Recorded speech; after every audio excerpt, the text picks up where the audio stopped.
Le texte que vous m'avez demandé de commenter aujourd'hui est un poème d'Henri-Frédéric Amiel qu'il publie dans un recueil intitulé Grains de Mil en 1854. Henri-Frédéric Amiel est un professeur de philosophie en spécialité esthétique et aussi un professeur de littérature française en Suisse.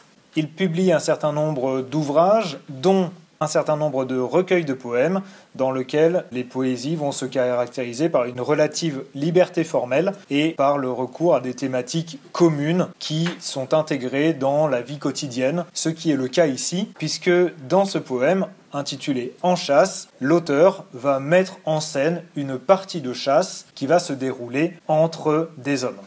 Je passe à la lecture du texte. « Vous qui craignez vent, pluie ou fièvre, restez quoi mes mignons ? Au lit, au chaud, vous, cœur de lièvre, fusil en main et rire aux lèvres, nous, joyeux gars, marchons. Temps frais, ciel pur, bon, voici l'aube qui rougit les forêts. Partez, gibier de toute robe, à nos coups rien ne se dérobe, l'œil au guet, soyons prêts. » On le voit, à l'intérieur de ce texte, va se développer un récit de chasse, mais ce récit de chasse va devoir être réinterprété grâce à la question finale qui précise, puisque manifestement il suffisait d'une clarification, il n'est pas question véritablement de chasse, mais d'autre chose. Et c'est ce que nous essayerons de définir en répondant à la question suivante. Quelle est la proie de ces chasseurs ? Pour répondre à cette question, je traiterai mon texte en 3 parties. Une première du vers 1 à 5 dans lequel il y aura les préparatifs de la chasse. La chasse en elle-même sera traitée du vers 6 à 15. Et enfin arrivera cette définition finale de ce qu'est la chasse, vers 16 à 20. Je passe ainsi à mon commentaire. Le texte s'ouvre sur une deuxième personne du pluriel, vous. Il va s'agir de faire une opposition entre le vous au vers 1 et le nous au vers 5. Ils sont non seulement différents en termes de personnes utilisées, première ou deuxième, mais ils sont aussi rejetés aux 2 extrémités de la strophe. Le vous, alors, va être caractérisé par sa peur, on le voit avec le verbe craindre, et le qualificatif cœur de lièvre, qui est une métaphore représentant le peu de courage. Simplement, cette métaphore introduit déjà la thématique de la chasse, puisque le lièvre est effectivement un animal chassé. Ici, simplement, le vous n'est pas encore l'animal, puisque ces cœurs de lièvre restent au lit. Ce sont donc bien des humains et non pas des animaux. L'appellatif mignon peut nous interroger ici, puisqu'il va y avoir ici une infantilisation, une moquerie par rapport à ces hommes qui ne participent pas à la chasse pour des craintes aussi futiles que des changements météorologiques, comme le montre l'énumération vent, pluie ou fièvre. L'appellatif mignon est particulièrement intéressant lorsqu'on connaît sa connotation sexuelle, puisqu'on appelle mignon des hommes homosexuels. Il y aurait donc ainsi une opposition entre des hommes qui seraient des vrais hommes, courageux, fusil aux mains, rire aux lèvres, et qui iraient à la chasse, opposés à des hommes castrés en quelque sorte, qui resteraient chez eux, silencieux, restés quoi. La chasse alors va se doubler d'un double sens, puisqu'il est intéressant de rappeler l'étymologie de lièvre. Le lièvre vient de kunus, qui a donné con, donc le sexe féminin. Cette analogie entre la chasse et la séduction amoureuse, qui est sous-entendue dans l'étymologie de lièvre, va pouvoir se valider aussi par la présence des rimes embrassées, les rimes masculines embrassant des rimes féminines. Je passe ainsi à la deuxième partie. À l'énumération du vers 1 s'oppose l'énumération du vers 6. La crainte était illusoire, puisqu'il n'y a ni vent, ni pluie, ni fièvre, mais au contraire, un temps frais, un ciel pur et bon. On peut voir qu'ici, on va définir un cadre temporel avec une météo favorable, l'aube dans laquelle se passe l'action, et un cadre spatial, en l'occurrence la forêt. Le verbe rougir, qui métaphorise ici le lever du soleil, qui éclaire de sa lumière rouge la cime des forêts, peut évidemment faire référence aussi au sang qui s'apprête à couler. On peut noter le problème dans la prononciation du mot aube, puisque aube doit rimer avec robe, et donc il faudrait ouvrir le O, introduisant une dissonance entre le mot et ce qu'il signifie, de la même manière que le mot robe lui-même est utilisé en sileps. En effet, gibier de toute robe désignerait la variété des animaux qui vont être chassés, puisque la robe désigne le pelage de ces animaux. Simplement, la robe est aussi un vêtement féminin, et nous avons ici la confirmation de cette métaphore de la chasse amoureuse. Ici va se dégager une certaine forme de violence avec le nom coup et le verbe rougir que nous avons déjà traité, violence qui va se voir confirmée par l'apparition d'un vocabulaire militaire au guet. Et soyons prêts. On note aussi la très grande force de l'exclamation qui parcourt tout le texte et qui va conférer à cette exaltation de la chasse une part viriliste. Le vocabulaire se poursuit au vers 11, garde à vous. Évidemment, dans le contexte de la chasse, il s'agit de prendre garde, de faire attention, mais il existe aussi une expression figée, garde à vous, qui relève du vocabulaire militaire. Ici, la chasse qui était présentée comme attrayante, voire même facile, à nos coups rien ne se dérobe, va ici se charger d'une connotation de difficulté. Tout n'est pas fait, l'animal n'est pas toujours bête, il a griffes et dents, pieds et tête. L'animal ici est toujours utilisé en sileps, comme le mot bête le donne. Ce n'est plus véritablement une bête dans le sens où ce n'est pas véritablement un animal, si c'est une femme, et il n'est pas bête dans le sens où il est intelligent, ce qui est évidemment la pire chose chez une femme.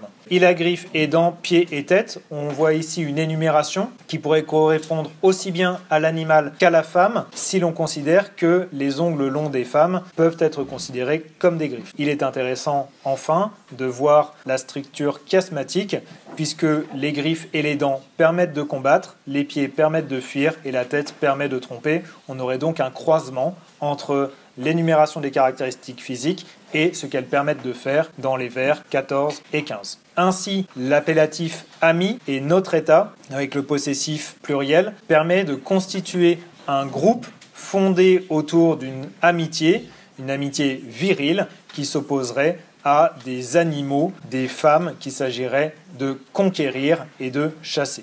De là alors naît, avec la troisième partie, la question de la chasse. Qu'est-ce donc la chasse ? Question qui n'est pas rhétorique puisqu'elle nécessite évidemment une clarification. Cette clarification va poser deux termes en miroir autour de ce point d'interrogation. La chasse égale une bataille.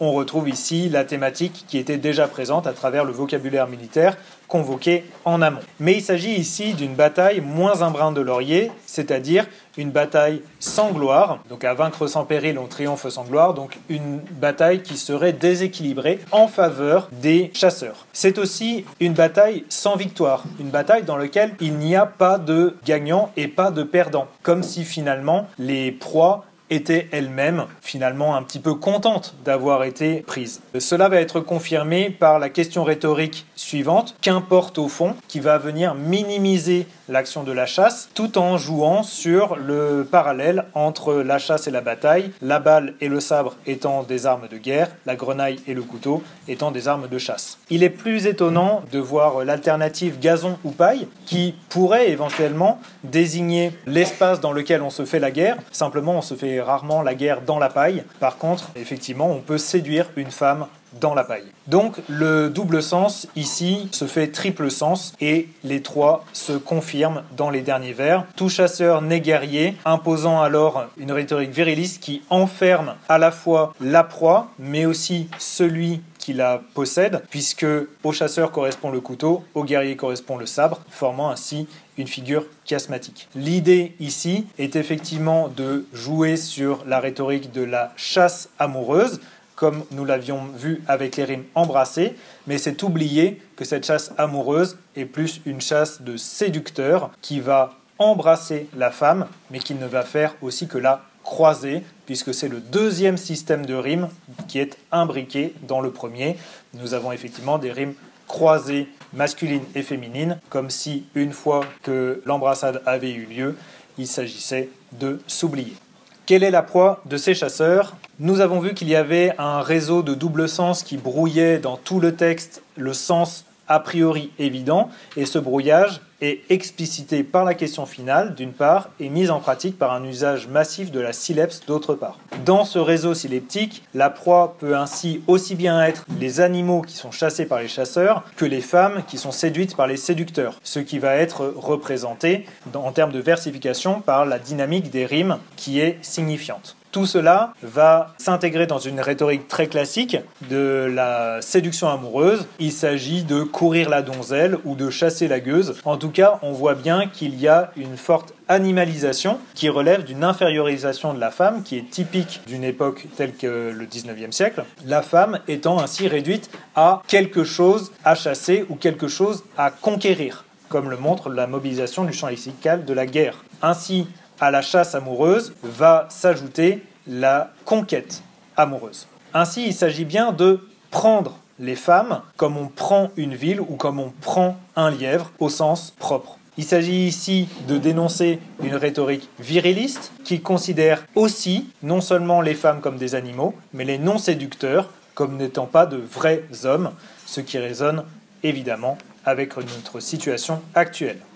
Je passe à la question de grammaire. Vous m'avez demandé de traiter de la question de la construction de la négation, ligne 9. La construction de la négation peut se faire soit de manière syntaxique, soit de manière lexicale, en fonction du terme sur lequel elle se fait et de la phrase dans laquelle elle se déploie. Ici, on pourrait tout d'abord retrouver le discordantiel « ne » qui est avant le verbe. « Ne se dérobe » et on aurait alors une négation qui devrait être bitensive, mais qui ne l'est pas, puisqu'elle n'aurait pas de forclusif. Ce serait la première hypothèse. Il faudrait du coup définir pourquoi il n'y a pas de forclusif. Cela pourrait s'expliquer soit pour des problèmes de versification, en termes de nombre de syllabes ou en termes de rimes, ou alors cela pourrait simplement se traduire du fait d'un niveau de langue plus élevé. Nous avons simplement un autre mot négatif qui est le mot rien, qui est lui un pronom négatif, mais qui en réalité est une contraction. Il s'agit d'une négation qui est à la fois lexicale mais aussi syntaxique, puisque rien vient de res et du coup est la contraction de